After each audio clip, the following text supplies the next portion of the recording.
отивам му викам, ко правиш, бе? Ядосан, ко правиш? 28 последна работна седмица, ден. Излизам тук, празници има. Сега ми блъскаш колата. Къде ще търся сервизи? Ко ще правя? Сега как ще я на работа? С кой ще си карам децата? Ти ма вкара в каменната ера.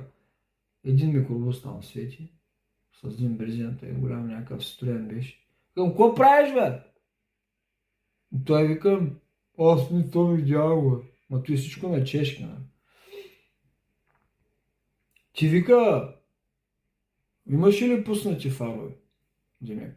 И аз го гледам, викам, не бе, аз съм Батман, бе, батя, аз съм Батман, аз карам с загасени фарове, в пълна тишина и карам само на ехолокатор, бе, на мен не ми трябва, аз съм Батман, аз съм Прилеп, бе. Не съм бил светил, че как няма да светиш, тя тази кола, като се качиш автоматично ти пуска фаровете.